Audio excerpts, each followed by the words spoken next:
Hi, Jay Porter Comedy here with another adventure of Chef Merica Cooks American.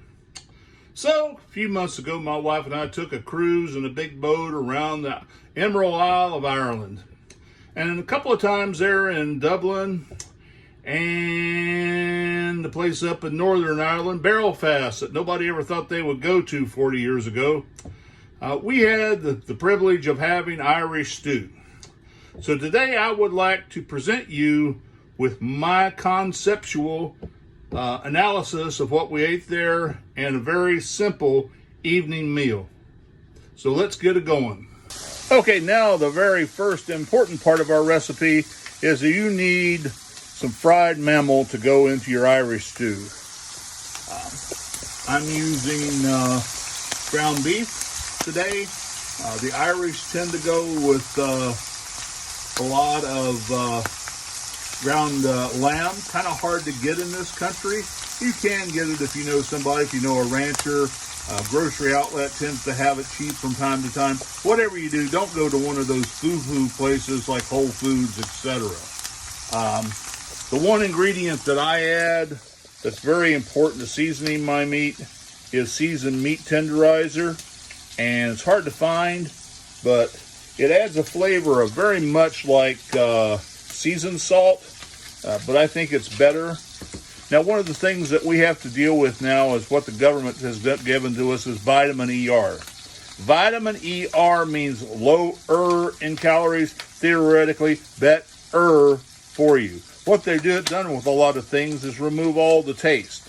So we're going to move on here. This is a very simple thing, and I hope we'll have a little progress here, and I'll see you at the next step of the recipe. So this is a very simplistic recipe. Even that goat roper from Wyoming, Dylan Hollis, could do it. So the first thing I'm going to do is put all of our ground beef into our pan, kind of make some clanging noises. That'll kind of gain you some spousal attention in the house. It's like a 2-year-old wandering around in the back bedroom. And now the next portions of our recipe, using an Instapot here, and if you do not want to have these are kind of the greatest, one of the greatest inventions of the 21st century.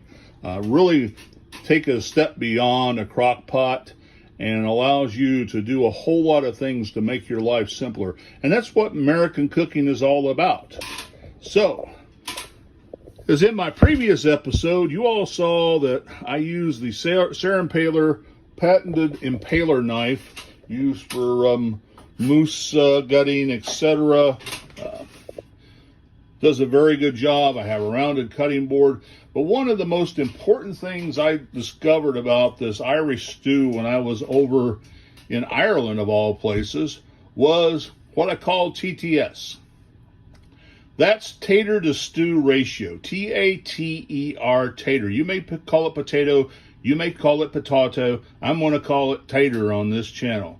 So, I've taken a can of these very wonderful little new potatoes. Winco makes a fine one of them. They're kind of, there's canned in water, very good.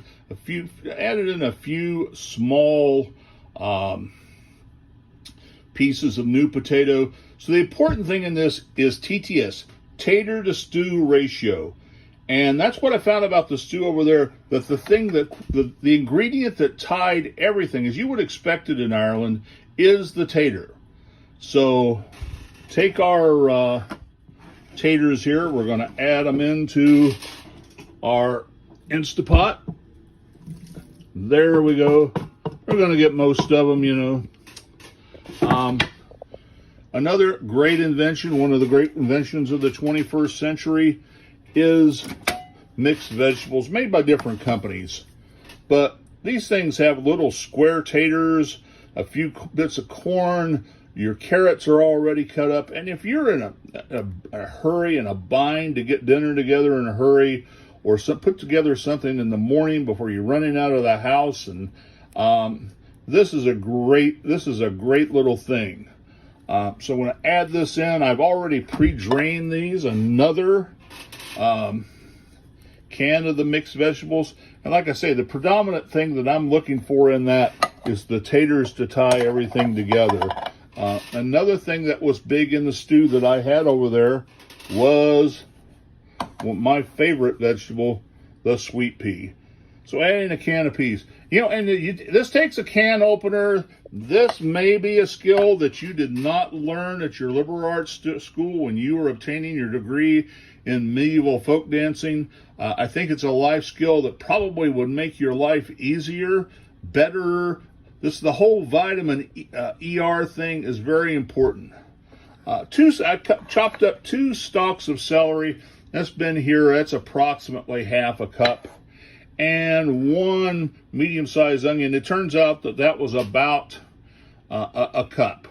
Again, not very scientific, not very, just the way it turned out. So now our spices. Parsley, rosemary, and thyme. A little bit of salt, a little bit of pepper. So I'm going to add in about a teaspoon of each of these into the pot, and I'll see you in just a second. And now for the final 3 ingredients to be added to the pot. I've got a cup here of dark beer. In Ireland, it would be Guinness Ale. Guinness Ale, to be honest with you, they sell it in at least a 6-pack here.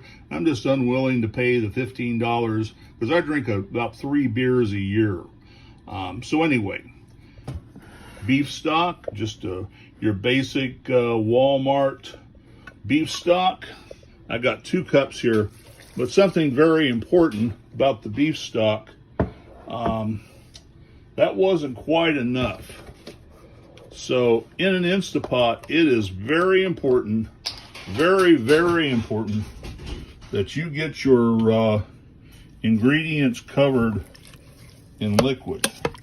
So as you can see, what I've added here, what I've stirred up, it's just not quite enough. So I'm going to add the remainder of this bottle of beef stock. This probably is another cup that I'm in here. It probably makes it 3 cups. Like I say, the important thing is the immersion process. Just ask any Baptist minister. They'll tell you the same thing. So here we go. We've got this. And one last thing. I'm going to add a tablespoon here garlic. I just buy this bottled stuff. It's simple, it's easy, and that's what American cuisine. So the first thing I'm going to do here is kind of rev up the engine of this stew, and I'm going to run it on the meat stew cycle, let it go through that. Then we're going to run it through a little slow cooker cycle for a couple of hours. And this is to kind of cook down the broth. Like I say, the thing that ties this all together is the potato-tivity, the TTS, the tater to stew ratio. With the high tater ratio is very important, and we'll just see how this goes here. I'll see you back in a bit. Okay, we went through phase 1, the stew process. Now we're going to add, something that's very important, and I forgot about it, but I didn't forget about it. It goes in at this point, just forgot to mention it. And that is, I'm adding 1 cup of flour. This will thicken things up. This will make this stew, will kind of decrease the broth. We'll still have plenty of broth, but it's going to make the potato-tivity even higher. It's meshed in quite well. We're not seeing a lot of potato there on the surface. We're going to put this on slow cook. And we're going to do that, and we'll be back. Well, here we are after 2.5 hours of slow cooking. You see that the stew has taken a light brown consistency, and I can tell you that it tastes very much like one of the stews we had in Ireland. So I hope you all enjoy, hope you all take care, and remember, vitamin ER, it's a real thing.